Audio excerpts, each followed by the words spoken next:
Salut, c'est Hugo, j'espère que vous allez bien, 23e jour de confinement et c'est parti pour un nouveau résumé de l'actualité concernant le coronavirus. Au passage, avant de commencer, vous êtes désormais plus de 700 000 abonnés à cette chaîne YouTube, merci du fond du cœur pour votre soutien et pour votre confiance. Bienvenue à tous ceux aussi qui découvrent cette chaîne YouTube à cause de la crise actuelle. Je sais que c'est une période qui est dure pour tout le monde et on fait en sorte de notre côté d'aider à notre façon en apportant chaque soir des informations vérifiées pour vous. Le premier sujet du jour, c'est officiel, c'est la prolongation du confinement au-delà du 15 avril. L'information vient d'être confirmée par l'Elysée, même si on ne sait pas aujourd'hui combien de temps le confinement va encore durer. Au-delà de ça, le média Europe 1, relayé par plusieurs médias, avait annoncé une prise de parole du président de la République demain soir. Tout à l'heure, l'Elysée a annoncé qu'Emmanuel Macron allait prendre la parole lundi soir à 20 h, donc on peut supposer que la prise de parole demain est annulée. Sur le confinement, justement, le conseil scientifique qui guide le président de la République a donné les 3 conditions qui sont, selon lui, indispensables pour mettre fin au confinement dans les jours ou semaines à venir. La première condition pour mettre fin au confinement concerne les hôpitaux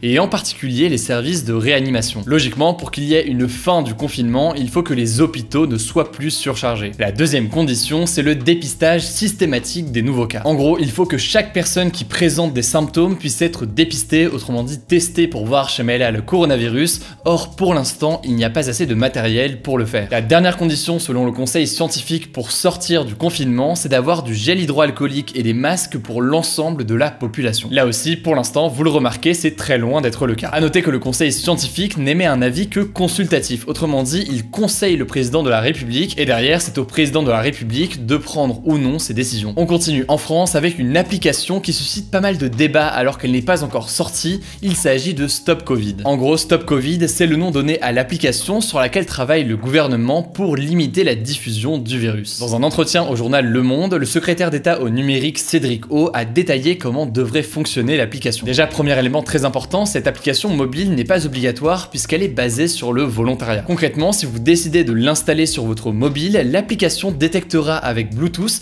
quand vous resterez pour une certaine durée à proximité d'une autre personne qui a l'application. L'intérêt de faire ça, c'est quoi? Eh bien, dès qu'une personne est testée positive, elle pourra le notifier directement sur l'appli et donc toutes les personnes qu'elle aura croisées recevront une alerte. Concrètement, ça permet donc potentiellement de savoir si on a été en contact avec une personne contaminée. Mais cette appli divise déjà, même au sein de la République en marche. Pour certains députés, c'est un danger pour les libertés individuelles, notamment parce que l'application constitue un historique de nos relations sociales. L'autre argument des opposants, c'est que pour que l'appli soit efficace à 100%, il faudrait qu'elle soit obligatoire et non facultative. Or, vu qu'elle est facultative, la question se pose de son utilité puisqu'on peut croiser des gens qui sont contaminés et ne pas le savoir puisqu'ils n'ont pas installé l'application. A noter quand même, pour nuancer, que cet historique, selon le gouvernement, sera anonyme. Il n'y a d'ailleurs aucun traçage de votre géolocalisation puisque ça se fait via Bluetooth. Et au-delà de ça, encore une fois, selon le gouvernement, les données seront supprimées une fois l'épidémie passée. En tout cas, le secrétaire d'État Cédric O a précisé qu'il faudrait entre 4 à 6 semaines avant de finir de développer l'application et seulement une fois terminée, le gouvernement jugera si c'est une bonne idée ou non de la sortir. On reste en France avec la pétition des enseignants qui réclament l'annulation de l'oral du bac de français pour les premières. J'en avais parlé il y a quelques jours, le bac a été passé en contrôle continu pour toutes les épreuves, sauf pour l'oral de français. Eh bien, plus de 6000 profs de français s'y opposent et craignent de ne pas pouvoir préparer au mieux les élèves. Selon eux, cette épreuve va renforcer les inégalités sociales en favorisant les élèves qui, je cite, entendent leurs parents parler de littérature. Pour l'instant, le gouvernement n'a pas répondu, mais évidemment, on vous tient au courant s'il y a du nouveau. On change d'actu et on passe cette fois-ci à une actu économique. Hier, je vous parlais des risques de récession, autrement dit de ralentissement de la croissance du pays. Eh bien, c'est officiel, la France a perdu 6 points de PIB au premier trimestre de 2020. Le PIB, au passage, pour faire vraiment très simple, ça permet de mesurer l'ensemble des ressources produites par un pays. En gros, c'est un peu la situation économique d'un pays. Et bien là, c'est tout simplement la pire chute depuis la fin de la Seconde Guerre mondiale. Évidemment, là, je rentre pas dans les détails, mais c'est un sujet qui est très important, donc dans la description, je vous mets des liens pour en savoir plus, et puis on en reparlera dans les jours à venir. Au passage, le bilan en France vient de tomber, on compte 541 décès dans les dernières 24 heures contre 1409 hier,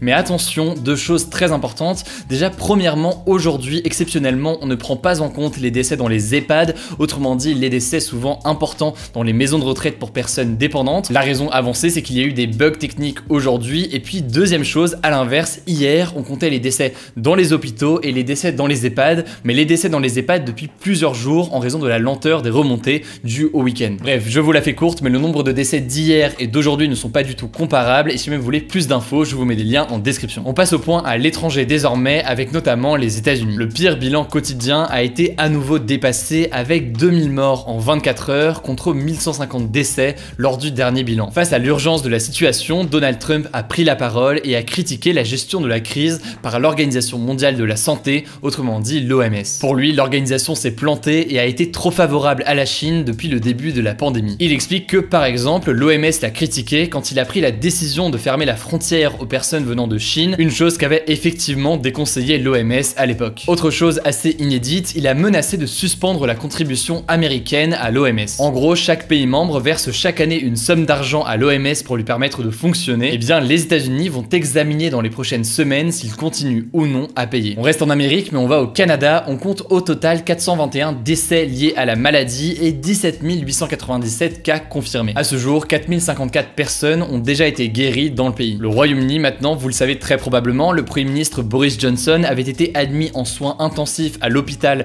par précaution après des fièvres répétées. Et bien, selon ses services, son état s'améliore aujourd'hui. Le pays déclare 938 morts en 24 heures contre 786 hier, et c'est donc le nombre le plus élevé pour le pays depuis le début de l'épidémie. Bonne nouvelle, l'Italie a enregistré une nouvelle baisse du nombre de morts quotidiens avec 542 décès dans les dernières 24 heures contre 604 hier ou 636 avant-hier. Le nombre de malades en soins intensifs diminue également pour le 5e jour d'affilée avec 3693 patients. A l'inverse, en Espagne, malheureusement, le bilan repart à la hausse avec 757 décès supplémentaires en 24 heures contre 743 hier. Comme d'habitude, vous le savez, on termine avec une note positive et aujourd'hui, c'est le patron de Twitter, Jack Dorsey, qui va donner 28% de sa fortune pour aider à la lutte contre le coronavirus. Au total, ça représente 1 milliard d'euros et les fonds seront alloués par sa fondation Start Small. Bill Gates, l'ex-patron de Microsoft, a également investi des milliards de dollars pour aider au développement de 7 vaccins contre le Covid-19. En description, comme d'habitude, je vous mets des liens pour en savoir plus. Pensez à vous abonner à cette chaîne YouTube pour ne pas rater les points quotidiens suivants qu'on poste chaque soir. Surtout, prenez soin de vous et de vos proches. On se dit à demain.